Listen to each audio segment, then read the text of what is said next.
네, 안녕하세요. 반갑습니다. 전 다비드 전문가, 현재는 본명으로 인사드리는 김정엽입니다. 제가 김정엽의 티스탁이라는 이름으로 새로운 유튜브 계정을 시작을 했는데요. 제가 생각하는 시장의 주요 정보들, 그 다음에 폭발적인 상승이 예상되는 좋은 종목들, 이런 내용들을 앞으로 이 티스탁 유튜브를 통해서 많이 공유해드리고 알려드리도록 하겠습니다. 오늘 영상을 보시고요. 제 영상이 마음에 드신다면 구독과 좋아요, 그리고 앞으로도 많은 관심 부탁드리고요. 자, 그럼 이제 본론으로 바로 들어가서 2023년도, 그리고 올해죠. 엄청난 파장을 일으켰었던 이 에코프로의 뒤를 이을 2024년도 다가올 새해에 큰 상승이 예상되는 핵심 종목을 한번 소개를 해보도록 하겠습니다. 자, 요즘 시장을 보면은 AI 종목들이 뭐 굉장히 많이 올라가고 있죠. 최근에 이제 뭐 미증시에서도 좋은 그림들이 오고, 그 다음에 이제 우리 증시도 하락보다는 반등의 방향을 가고 있는데, 실제로 상승하는 종목들이 시장이 올라가는 것만큼 이렇게 좀 잘 따라가질 못하죠. 오히려 이제 시장에서 테마가 있는, 재료와 이슈가 있는 뭐 한 업종, 한 섹터, 한 테마 이런 쪽으로 수급 집중이 많이 되고 있는데, 그중에 뭐 지금 시장에서는 반도체, AI 반도체 열풍이 굉장히 좀 강하게 가고 있습니다. 뭐 글로벌적으로 AI 열풍이 좀 불고 있는데, 대표적인 수혜주로 반도체 종목들이 부각을 많이 받고 있는 상황이죠. 앞으로 이제 AI가 상용화가 되려고 한다면은 뭐 이제 고상향의 뭐 메모리라던가 이런 것들이 좀 필요하다라는 근거들로 요즘에 반도체 종목들이 실적과 무관하게 굉장히 강한 흐름을 좀 보여주고 있습니다. 근데 이제 사실 뭐 반도체 종목들은 이미 뭐 많은 상승세들이 나온 상황이다라는 생각이 좀 들고, 우리가 이제 지금 현 주식시장에서 반도체 종목들, 뭐 제조 반도체의 후속이 될 수 있을 만한, 아니면 실제로 AI 상용화에 대해서 돈을 더 많이 벌어오고 앞으로 성장성이 더 확보가 된 기업이 있다라고 한다면은, 그런데 그 기업이 아직은 주가가 바닥이다라는 생각이 든다라고 하면은, 저는 이 종목을 2024년도 나의 주력주로 무조건 편입을 해야 된다라는 의견을 가지고 있는데, 오늘은 그 기업에 대해서 우리가 좀 하나씩 체크를 해보도록 하겠습니다.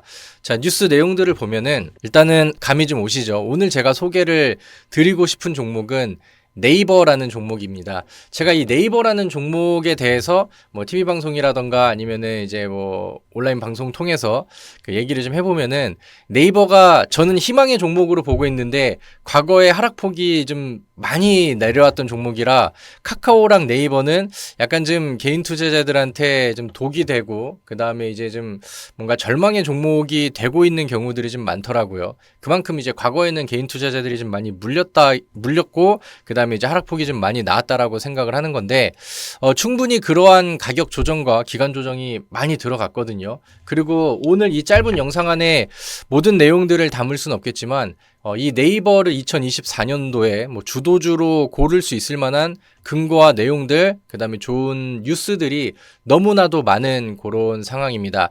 일단은 제가 생각을 했었을 때 우리나라에서도 AI 관련된 종목들, 테마성 종목들은 굉장히 많습니다. 근데 실제로 AI 기술을 통해서 실제로 내 매출을 올리고 기업을 성장시킬 수 있을 만한 그런 테마성 종목들은 많지 않다라고 생각을 하거든요. 그래서 좀 유일무이하게 네이버의 하이퍼클로버 X, 그 다음에 그로 인한 뭐 매출과 성장성에 대한 좀 파급 효과들이 좀 가장 우리가 근거가 있는 얘기가 아닌가라는 생각을 합니다. 자, 네이버 뉴스들을 몇 개만 좀 체크를 해보도록 할게요. 초대규모 AI로 공공 서비스 혁신, 뭐 이런 뉴스들이 있죠. 그래서 이제 뭐 국민건강보험공단이랑 AI 기반 대국민 서비스 강화 업무 협약을 했다. 이렇게 이제 하이클로버 X를 통한 이런 그 좀 협약과 그런 범위들을 계속해서 좀 넓혀가는 뉴스들이 종종 보일 겁니다. 이 뉴스는 이제 오늘 영상을 찍는 최근에 나온 뉴스들이고, 이러한 뉴스들은 뭐 계속해서 좀 보여지고 있어요. 그래서 아직까지는 주가에 크게 막 반응을 하는 그런 내용들은 아니지만, 네이버가 이제 그 AI 기술을 가지고 계속해서 이제 사용 범위를 확대를 하고 많은 업무 협약을 계속해서 좀 늘려가고 있는 그런 내용입니다. 그래서 뭐 초대규모 AI로 뭐 공공 서비스 혁신, 아까 봤었던 뉴스 외에도 지속적으로 이어지는 뉴스들은 계속해서 좀 나오고 있다. 그리고 이제 우리나라 이제 종목들, 주식들 이런 것들을 보면은 항상 엮이면 돈이 되는 키워드들이 있습니다. 그죠? 특히나 이제 우리나라에서는 삼성전자, 그죠? 아니면 이제 뭐 과거에 이제 뭐 다른 테마들이라고 한다면은 돈이 많은 뭐 사우디라던가 아니면 미국의 뭐 테슬라랑 엔비디아 이런 기업이랑 키워드가 엮이면은 테마주로서도 굉장히 좀 성공적인 주가 급등이 좀 많이 나오기도 했었죠. 근데 이제 다음 뉴스들을 또 체크를 해보면은 지구상 가장 효율적이다. 삼성과 네이버 AI 반도체를 공개를 했다. 요것도 이제 오늘 당장의 뉴스는 아닌데 삼성이랑 손잡고 AI 반도체 개발하고 출시하겠다 이런 뉴스들은 계속해서 전부터 나왔었던 내용이죠. 그리고 오늘은 1년 만에 손잡은 지 1년 만에 성과를 공개했다. 그리고 지구상에서 가장 효율적인 AI 반도체가 될 것이다. 그래서 이제 뭐 네이버가 삼성전자랑도 굉장히 좀 돈독한 관계를 유지하고 있다라는 뉴스 기사들이 나오고 있죠. 엔비디아의 8배 효율, 삼성, 네이버 합작 AI 반도체가 첫 공개됐다. 뭐 이런 것들, 삼성전자가 네이버 AI 동맹 구축, 미래 AI 반도체, 칩넷 뭐 이렇게 해서 뉴스들이 나오고 있습니다. 그래서 실제로 뭐 AI 반도체 쪽으로 본다 하더라도 아니면은 이제 실제로 가지고 있는 하이퍼클로버 X에 앞으로 이제 좀 그 활용 방안이라던가 그다음에 실제로 돈을 끌어올 수 있을 만한 그런 매력들이 충분히 네이버가 가지고 있는 뭐 좀 기본적인 모멘텀이 되고 있다라고 저는 이제 생각을 해요. 그래서 이런 것들도 한번 체크를 해보시고 그 다음에 우리가 이제 이 네이버의 장점들을 하나하나씩 좀 파헤쳐 봅시다. 저는 이 오일머니, 그러니까 오일머니라고 하면은 뭐 즉 사우디죠. 최근에 네이버가 사우디랑 연결고리를 계속해서 돈독하게 유지를 하고 있는 것도 2024년도에는 어마어마한 모멘텀이 되지 않을까라고 이제 생각을 하고 있는데, 사우디 실력자들이 17회나 안방 찾아오게 만든 네이버. 그러니까 중동 사우디에서 이제 네이버를 17번이나 방문을 했다라는 거죠. 그러면서 제2의 중동 붐을 만들겠다. 뭐 이렇게 뉴스들이 같이 나오고 있는 그런 상황인데, 여기서도 이제 뉴스들을 보면은 이 디지털 트윈이라는 네이버가 가지고 있는 기술들이 이 사우디에서 굉장히 좀 각광을 받고 있는 그런 상황입니다. 그래서 이런 기술들 때문에 사우디의 주요 인물들이 네이버의 그 제2사옥을 계속 많이 방문을 한다라는 뉴스들이 나오고 있죠. 그리고 세계가 주목하는 기술 기업 네이버 1784회 방문에 엄지척, 중동에 이어서 유럽에서도 관심을 가지고 있고 로봇 친화 건물 1784 방문 잇따라 뭐 이런 내용들이 계속 나오고 있습니다. 1784는 그 네이버 1784는 그 신사옥의 이름이죠. 그래서 이런 것들 뉴스 기사도 체크를 좀 해보시고 그 다음에 이제 사우디랑 계속해서 좀 딜이 나오고 있는 그런 상황인데 1억 달러 사우디 디지털 트윈 사업 실행에 나서는 네이버 클라우드 글로벌을 향한 도전 이정표를 맞아. 그래서 요 왼쪽에 이 사진 기사의 사진을 보면은 앞줄 왼쪽에 최선주 네이버 정책 대표라고 하고요. 그 다음에 이제 뭐 사우디 인사들이랑 그 다음에 윤석열 대통령이랑 뭐 이제 사진을 같이 찍는 뭐 이런 기사들이 나왔었죠. 자, 그래서 네옴시티 등 메가 프로젝트에 대한 기대감을 부풀리고 있기 때문이다. 네이버는 24일 사우디아라비아 국가 차원의 디지털 트윈 플랫폼 구축 사업을 맡아 향후 5년간 수도 리야드를 비롯해 5개 도시를 대상으로 클라우드 기반의 디지털 트윈 플랫폼 구축에 본격 착수한다고 밝혔다. 그래서 이런 그 뉴스들이 많이 나오고 있고, 그러니까 사우디에서 일단은 수주들을 좀 따오고 있는 그런 상황이잖아요. 그래서 이 네이버가 가지고 있는 이 디지털 트윈 기술들을 계속해서 좀 수출을 하고 중동에서는 과거부터 이제 뭐 네옴시티라던가 아니면 이번에 또 그 엑스포 개최가 얘기가 나오면서 앞으로 이제 뭐 새로운 인프라 확충에 대해서도 기대가 많이 커져 있는 그런 상황이죠. 근데 그쪽 사우디와 가장 밀접하게 연결고리를 가지고 있는 기업이 현재는 네이버로 보여집니다. 그래서 이런 것들 체크하시고요. 사우디에서는 디지털 트윈 시장이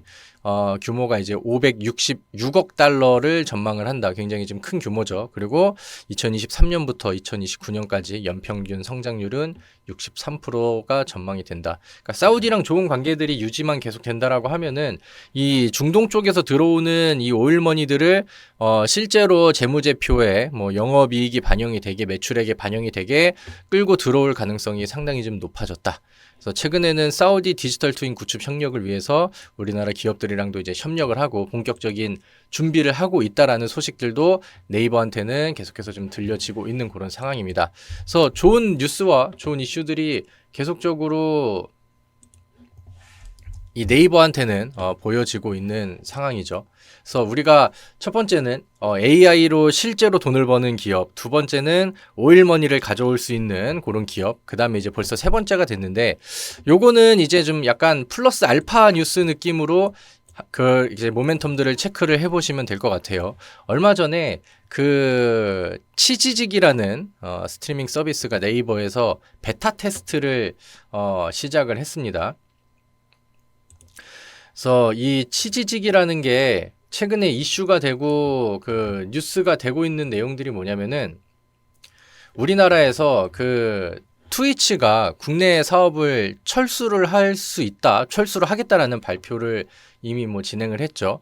그러면서 이 치지직이 네이버에서 이제 시작을 하는 건데, 이 서비스를 통해서 그 이제 트위치에서 뭐 빠져나오는 풀들이라던가 아니면 그쪽 스트리머의 그 넘어오는 과정들이라던가 이런 것들이 이제 치지직이 받아와서 그대로 이제 수혜를 좀 받을 수 있다라는 평가들이 나오고 있는 거죠. 그래서 그 만약에 이 치지직이 좀 기반을 잘 만들어 놓고 이 트위치가 가지고 있었던 그런 트래픽들 같은 거를 가져오고 확보를 하게 된다라고 하면은 그러니까 증권사 리포트들이라든가 분석글에 나오는 내용들을 보면은 사업 가치가 일단은 뭐 1조 이상은 뭐 충분히 된다라고 합니다. 제가 뭐 개인적으로 트위치의 뭐 스트리머들이라든가 뭐 제가 실제로 시청을 막 많이 하고 있는 그런 상황은 아니지만 뭐 여기에 트위치에서 우리나라 뭐 국내 1등 스트리머라던가 아니면 순위권에 있는 스트리머들이 약간 뭐 이제 뭐 네이버로 뭐 옮겨야겠다 이런 뉘앙스들의 이제 표현을 제법 좀 했다라고도 하고요. 그 다음에 이제 뭐 네이버 카페라던가 이런 것들을 막 운영을 하고 있어서 실제로 좀 되게 좀 밀접하고 가깝고 약간 좀 친숙하게 넘어올 수 있을 만한 그런 그 과정들이 예상이 된다라고 이제 뭐 증권사 리포트 글 안에서도 많이 나오고 있더라고요. 그래서 요거는 약간 뭐 부가 모멘텀이 될 수도 있고, 최근에 네이버가 부각이 됐었던 것도 뭐 트위치에 대한 반사익 수혜가 이 치지직 네이버 걸로 올 수 있다라는 뉴스들이 시장에서 강조가 되면서 이제 부각이 됐던 거거든요. 그래서 이런 것들도 뭐 앞으로 좋은 내용들이 될 것 같고 좋은 모멘텀이 이어질 수 있을 만한 가능성이 높다. 이렇게 이제 보시면 될 것 같고요. 그래서 앞으로 이제 뭐 기대되는 그런 뭐 모멘텀적인 얘기들이었다라고 하면은 이제 약간 증권사 분석, 그러니까 좀 애널들이 분석하는 방식으로, 그러니까 네이버의 그런 뭐 좀 실적 개선이라던가 현재 하고 있는 그 메인 업에 대해서 지금 뭐 분위기가 어떤지 이런 것들을 체크를 해보면은 일단은 아무래도 네이버 같은 경우는 커머스 시장을 통해서 매출을 좀 많이 발생을 시키기도 하죠. 이쪽이 이제 좀 가장 돈을 많이 버는 비중이 많은 그런 부분들이 될 텐데, 이제 뭐 내년에는 모바일 쪽에서 그다음에 온라인 쪽에서 나오는 광고 시장 자체가 좀 업황을 회복할 거라는 분석글들이 많아요. 사실 근데 뭐 이런 것들은 이제 뭐 아직까지는 확인할 수 있는 부분들이 아니니까. 근데 이제 우리가 체크를 해볼 만한 거는 커머스 시장, 커머스 전체 시장에서의 뭐 수수료율이 내년에는 뭐 인상이 될 가능성이 상당히 높다라고 합니다. 그러면 이런 부분들이 나오면은 이거는 뭐 실질적인 매출 증가에 기여가 될 수 있는 부분들이고, 뉴스가 나왔을 때는 뭐 단발적인 모멘텀으로도 나올 수 있는 그런 상황이죠. 그래서 뭐 많은 증권사들 리포트들을 보면은 네이버의 그 목표치를 계속해서 상향을 시키거든요. 그러면서 이 아래쪽에 나와 있는 이 커머스 전체 수수료율 인상 요거에 대해서 2024년도 기대를 좀 많이 하고 있는 상황이더라고요.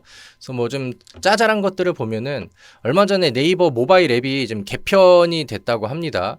그래서 그런 것들을 통해서 뭐 지금 개선된 내용들이 좀 여러 개가 나왔었는데, 네이버는 이제 뭐 기업 입장에서 광고 매출이 좀 올라갈 수 있을 만한 기능들이 좀 많이 올라갔고, 그 다음에 뭐 여기 우측 하단에 보면 클립이란 게 있죠. 이게 뭐 그 쇼츠 같은 거 보는 그런 부분인데, 그러니까 요거를 이제 메인에다가 등록을 해가지고 네이버의 모바일로 들어와서 약간 유튜브처럼 계속해서 그 이제 콘텐츠를 보고 네이버 안쪽에 접속해서 시간을 보내고 체류 시간을 증가시킬 수 있는 효과들을 마련할 수 있는 장치들을 좀 여러 개 업데이트를 했다라고 해요. 그래서 이런 것들은 뭐 바로바로 즉각적으로 나오진 않겠지만 장기적으로 뭐 이제 실적 개선 기대에 도움이 될 수 있을 만한 그런 내용들이 되겠죠.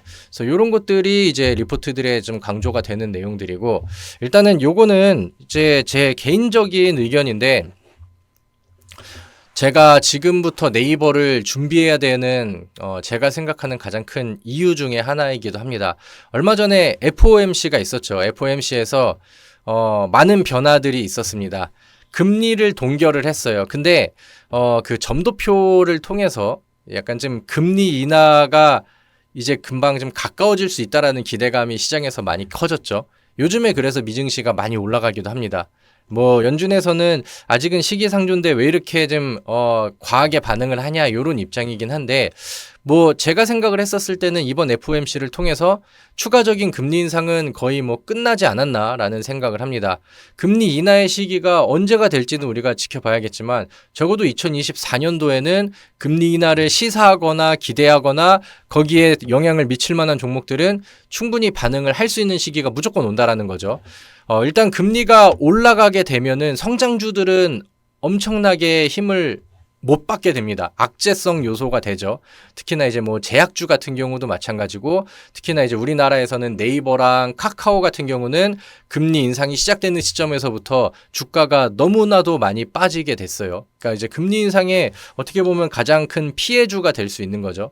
그러다 보니까 이제 뭐 실질적으로 아직은 높은 금리가 유지가 된다 하더라도 악재 해소 국면, 그다음에 앞으로는 금리가 차근차근 내려갈 수 있을 것 같아라는 기대감들이 지금 네이버에서는 바닥에서 매수할 수 있을 만한 기대감을 만들어주고 있는 그런 상황이라고 저는 보고 있습니다. 근데 네이버가 이렇게 좋은 이슈와 좋은 전망과 내년에 뭐 실적 개선, 금리 정책의 도움, 그 다음에 중동 시장에서의 모멘텀들, 이런 것들을 다 놓고 봤는데 2021년도, 2022년도 이 당시에 주가가 상당히 많이 빠졌고요. 그 다음에 계속해서 힘을 모아가고 횡보하는 시기가 이제 12월 달이니까 거반 1년 동안 힘을 모아갔습니다.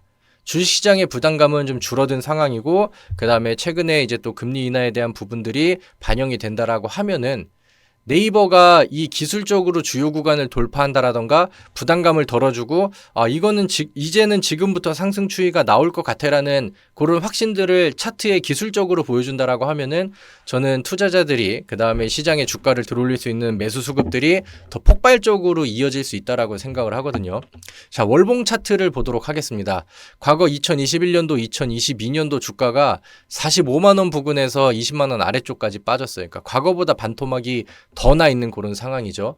그리고 그 당시에 이제 1년 전, 2년 전, 3년 전부터 기업의 가치가 많이 변질됐느냐 이런 부분들을 보면은 실적 재무제표 매출액이라던가 뭐 판매, 영업이익 이런 것들을 보면은 기업이 무너지거나 뭐 이제 실적이 붕괴되거나 그런 내용들은 없어요. 그리고 오히려 2023년도에는 실적이 많이 증가를 하고 있는 그런 상황이죠. 영업이익도 전년 동기 대비보다 올라왔고 매출액도 올라왔고, 아직은 연간 실적 12월 연간 실적이 포함이 되진 않았지만 제가 생각을 했을 때는 전년도 2022년도의 연간 실적은 충분히 뛰어넘을 수 있을 정도의 캐파를 좀 가지고 있다라고 생각을 합니다. 근데 이렇게 기업 재무제표가 망가지지 않는 선에서 뭐 정책에 의해서든 시장에 의해서든 주가는 많이 이제 흘러내린 상황이고, 그 다음에 재무제표가 개선되는 부분들도 주가에 전혀 반응이 나오지 않았죠. 그럼 이제 이거는 좀 시기의 차이가 아닐까라고 생각을 해요. 기술적으로는 이 월봉상의 저항, 혹 이제 과거에 이제 매물대 혹은 저항선으로 작용을 했었던 이 60월선을 돌파하는 대략 한 24만 원에서 25만 원 캐파, 여기를 어떻게 이제 돌파를 하느냐가 이제 문제일 것 같은데, 2024년도에 여기를 돌파하는 이벤트가 발생한다라고 하면은 저는 상상했던 거 이상으로 주가의 상승률이 폭발을 하지 않을까라고 생각을 합니다. 뭐 기술적으로 접근을 해서 그럼 과거에 걸렸었던 이 저항선을 못 뚫으면 어떡할 건데 라는 관점으로 본다 하더라도 현재 주가보다는 이 윗공간이 대략 한 18% 정도가 열려 있어요. 그래서 뭐 단기 스윙 관점에서도 지금 현재 분위기를 타고 가는 이 네이버를 주목해봐도 충분히 좋지 않을까라고 생각을 합니다. 과거에 흘러내린 이후에 횡보 기간이 굉장히 길어졌어요. 그래서 주봉상 안에서도 1년 넘게 횡보를 하고 있는 상황이고 바닥에 쌓아놨었던 메인 매물대는 지금 소화를 하는 과정에서 이제 위쪽을 계속해서 두드리고 있죠. 저점이 깨지지 않는 상황에서 위쪽을 두드리고 있는데 방향성을 깨고 강하게 상승할 수 있는 그런 이벤트들은 아까 말씀드렸었던 24만 원 선을 돌파하는 시점에서부터 충분히 나올 수 있다라고 생각을 합니다. 뭐 많은 종목들이 있죠. 현재는 많은 투자자들이 뭐 2차 전지라던가 아니면 현재 눈에 보이는 반도체 종목들 이런 것들에 더 열광을 하고 있을 거라고 생각을 하는데 2024년도 묵직하게 돈을 벌고 싶다라고 하면은 저는 이 네이버라는 종목을 필히 눈여겨 보실 것을 권장드리도록 하겠습니다. 자, 오늘 제가 준비한 내용은 여기까지고요. 오늘 영상이 마음에 드셨다라고 한다면 구독과 좋아요, 그 다음에 많은 응원 댓글을 부탁드리도록 하겠습니다. 다음에도 또 좋은 정보와 좋은 분석들을 가지고 다시 인사를 드리도록 하겠습니다. 감사합니다.